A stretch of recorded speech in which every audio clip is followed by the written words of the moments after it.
Hi friends, அனைவருக்குமே வணக்கம். சற்று முன் மாரிதாஸ் அவர்களுடைய முழு ஆய்வு அறிக்கை, அவருடைய டீம் இதை டோட்டலாக அந்த திருப்பதி லட்டு விவகாரத்தில் என்னென்ன ஆய்வுகள் வந்திருக்கு அப்படிங்கிறத டீட்டெயிலாகவே சொல்லியிருக்காங்க.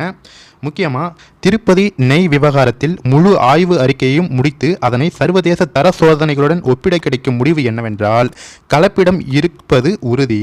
அதில் ஸ்பெசிஃபிகேஷன் வேல்யூ 242க்கும் மேல் இருக்கக்கூடிய கலப்பிடம் என்பது பாமாயில் கலப்பிடம் மட்டுமே.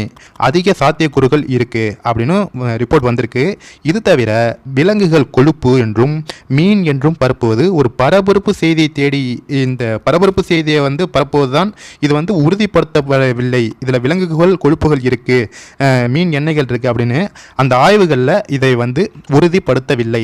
இதுதான் உண்மையான தகவல் அப்படின்னு சொல்லியிருக்காரு. முக்கியமாக தமிழகத்தை பொறுத்தவரை இது கலப்பிடம் என்று எடுக்காது. எப்படி பரப்பினால் ஹிந்துக்களின் தீவிர வைணவ நம்பிக்கை கொண்டு வருவது உணர்வை காயப்படுத்தலாம், அதாவது வைணவ நம்பிக்கை கொண்டவரோடு உணர்வை காயப்படுத்தலாம் என்ற அளவில் மட்டுமே செய்திகள் பரப்புவதும் அதை வைத்து விவாதங்களை நடத்துவதுமாக உள்ளது. இது முழுக்க முழுக்க திட்டமிட்ட மீடியாக்களுடைய அயோக்கியத்தனம்.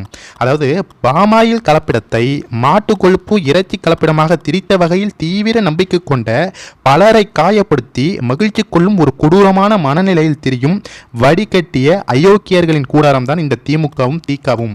சொல்லப்போனால் இது நார்மலாக ஒரு பாமாயில் கலப்பிடம் தான். ஆனால் இதை மாட்டு இறைச்சி, மாட்டு கொழுப்பு, மீன் எண்ணெய்னு இதை ஹிந்துக்கள், அதாவது தீவிர பெருமாளுடைய பக்தர்களாக இருக்கட்டும், இல்லை வைணவ குரூப்பாக இருக்கட்டும், ஐயர்களாக இருக்கட்டும், இல்லை தீவிர சைவ சன்மார்க்கத்தை கடைபிடிக்கக்கூடிய ஒரு நம்பிக்கையை அவர்கள் வேண்டுமென்றே இந்த மாதிரி பொய் செய்தியை பரப்பி அவர்களுடைய மனதை காயப்படுத்த இந்த திமுக திக குரூப் கொடூரமான அயோக்கியர்கள் அப்படின்னு சொல்லி இவங்கெல்லாம் இது போல காயப்படுத்தியிருக்காங்க. இதற்கு சப்போர்ட்டாக இந்த மீடியாக்கள் அயோக்கியத்தனமான ஒரு வேலையை பரப்பியிருக்காங்க. தமிழ்நாட்டில் இந்த மாட்டிறைச்சி கலக்கப்பட்டிருக்கு அப்படிங்கிற ஒரு நியூஸை பரப்பி இந்த மாதிரி நம்பிக்கை கொண்டு வருது மனதை காயப்படுத்தும் வேலையில் இறங்கியிருக்காங்க அப்படின்னு மாரிதாஸ் அவர்கள் சொல்லியிருக்காரு.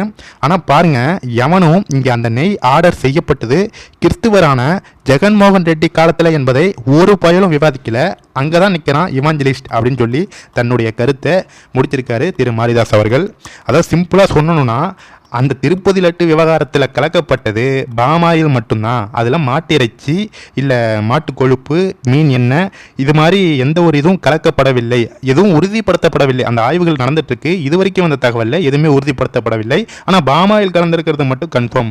ஆனால் இந்த நியூஸை தமிழக மீடியாக்கள் எப்படி பரப்பியிருக்காங்க அப்படின்னு பார்த்தீங்கன்னா, மாட்டு இறைச்சிகள், மாட்டு கொழுப்பு இதெல்லாம் கலந்துருக்கு, மீன் எண்ணெய் கலந்துருக்குன்னு இங்கே உள்ள வைணவ சமுதாயத்தினர் மற்றும் நம்ம சைவ சித்தாந்த பெருமாளை வழிபடக்கூடிய இல்லை சைவமார்க்க திருப்பதி ஏழுமலையான் அவர்களுடைய தீவிர பக்தர்களான அனைவரது மனதையும் துன்புறுத்தும் வகையில், இந்துக்களுடைய உணர்வுகளை துன்புறுத்தும் வகையில் இங்கு உள்ள மீடியாக்களும் திமுக திகாவும் ஒன்றிணைந்து இது மாதிரி ஒரு பொய்யான தகவலை பரப்பி இந்துக்களுடைய உணர்வை புண்படுத்தி அவங்களுடைய மனதை காயப்படுத்தி அதில் அவங்க ஒரு குளிர்காயிறாங்க.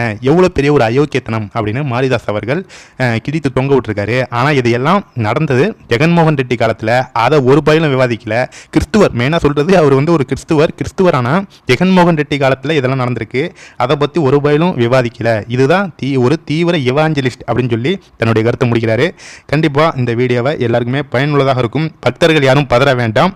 நம்ம திருப்பதி லட்டெல்லாம் சாப்பிட்டது மாட்டு கொழுப்பு இல்லை அப்படின்னு இது வரைக்கும் அந்த தகவல் சொல்லுது. அதனால் பொறுத்திருந்து பார்ப்போம். Thank you friends.